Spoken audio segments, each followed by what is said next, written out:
Politikus PDIP, Masinton Pasaribu, memberikan kritikan yang menohok kepada pasangan Prabowo Subianto dan Gibran Rakabuming Raka. Masinton tidak 1-2 kali memberikan cok-cok lucu kepada Prabowo dan juga Gibran Rakabuming Raka. Kontan saja, cok-cok lucu Masinton tersebut membuat studi narasi lebih hidup dan juga lucu.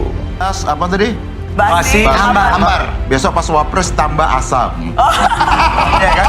Iya. Asam. Asam. Kenapa asam? Kenapa asam? Iya kan ada tadi kan kenapa pedas? Karena tadi ayam, ada hambar, datar aja kan. Tapi yang asik Terus itu ada asam apa pedas. lagi itu pedas. Nah, kalau ada asam kan Ini tambah asam lagi tuh. sulfat atau asam Bisa gitu. jelas aja. Masih orangnya di depan. Iya. Pakai kode-kode maksudnya asam itu kan? Iya ada asam belimbing gitu loh. Aku tuh nggak nangkep lo maksudnya asam belimbing apa ya? Beneran gue nggak nangkep itu. Nggak tahu. Ya, Belimbing. Oke.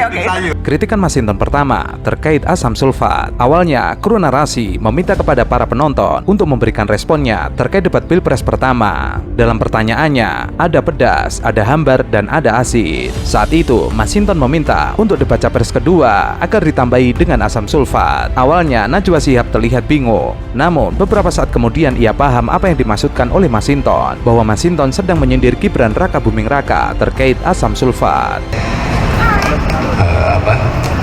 Yodium, asam sulfat. Yang kedua, Masinton juga menyindir jalannya debat, tidak adanya podium saat debat Capres berlangsung. Masinton mengkhawatirkan jika ada podium, maka podium tersebut bisa digebrak-gebrak oleh Prabowo Subianto. Sebelum itu ya, aku pengen kita menilai atau paling tidak membahas gitu ya, bagaimana cara komunikasi Pak Prabowo ke Mas Anies dan Pak Prabowo ke Mas Ganjar, karena kayaknya beda. Beda banget. Emosi. Siapa yang emosi? Kalau saya lihat ya, lebih pada temperamen tuh Pak Prabowo. Untung tadi nggak ada podium ya. Jadi bisa digebrak tadi tuh. Nah, kalau saya lihat memposisikan.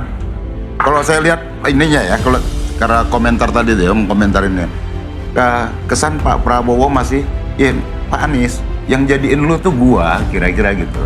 Masih ada merasa superioritas terhadap Pak Anies sebagai gubernur pada saat itu.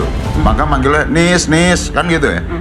Nadanya Beda terhadap Pak Ganjar, Mas Ganjar, Pak Ganjar gitu. dan kemudian kan kita bukan anak kecil. Bukan anak Jadi kecil. dari Sementara mulai gesture, dari mulai nada suara dan sebagainya beda banget sama kan ke Mas Ganjar. Terus dibawa joget tadi itu kan Jadi udah berapa kali joget Pak Jokowi? Pak Dua atau tiga kali.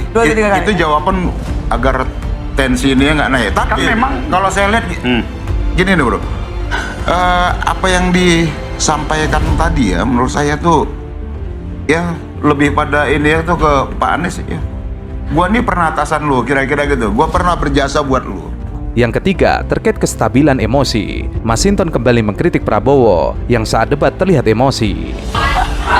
Yang nggak stabil ya nggak stabil. Ada nggak stabil loh. Kalau nggak stabil siapa?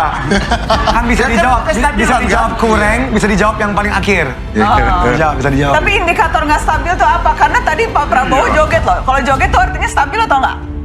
Masih seneng nih dong, masih seneng. Itu bisa mencoba membalance ketika tensi coba naik.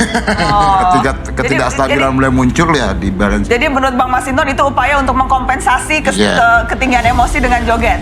Gue cuma hanya menerjemahkan. Ya, maksudnya itu. Iya. Persis Oke. seperti yang Mbak Nana sampaikan. Apakah sependapat itu? Kalau gue tetap pada. Yang keempat, saat Najwa Shihab menelpon dua cawapres, yaitu Muhaimin Iskandar dan Mahfud MD. Namun, Masinton meminta agar Najwa Shihab juga menelpon Gibran Rakabuming Raka. Namun, Najwa Shihab dengan berbagai alasan mengatakan bahwa nanti ia akan bertanya kepada Gibran melalui chat. Masinton pun lalu menirukan gaya Gibran saat menjawab pertanyaan Najwa Shihab. Nanti. Masih ada. Udah.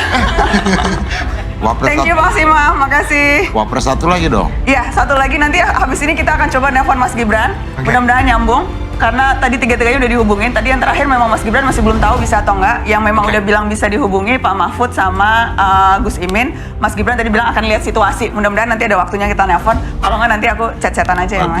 Bagus. Gitu. Ini menarik. Gitu ya? Bagus.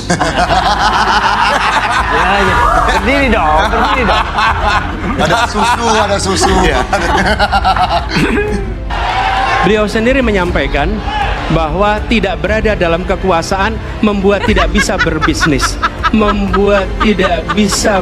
Pak Prabowo tidak tahan untuk menjadi oposisi.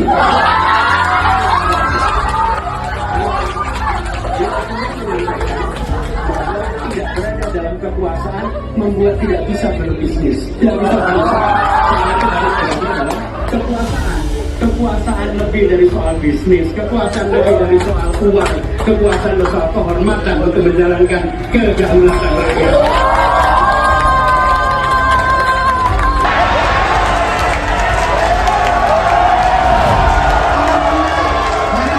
Kehebohan terjadi di studio Mata Najwa saat Anies Baswedan mengkonter pernyataan dari Prabowo Subianto. Awalnya Prabowo Subianto mengatakan bahwa Anies tidak akan menjadi gubernur jika Presiden Jokowi tidak demokratis. Dan Prabowo mengaku saat mencalonkan Anies Baswedan menjadi gubernur DKI Jakarta, ia berposisi sebagai oposisi.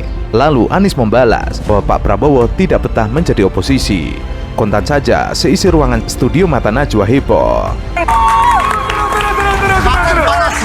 Semakin panas. Apa yang paling diingat dari segmen tadi? Anis. Pak Prabowo itu pas lagi ngomong apa ya? Pas lagi ngomong apa ya? Anies itu. Demokrasi. Kamu nggak mungkin jadi gubernur kalau nggak ada oposisi ya. Kalau nggak ada proses demokrasi. Oh, Ya. Terus Anies bales, lah bapak sendiri nggak tahan jadi oposisi. Pembalasannya kuat, tapi langsung aja. Ketiga. Oke.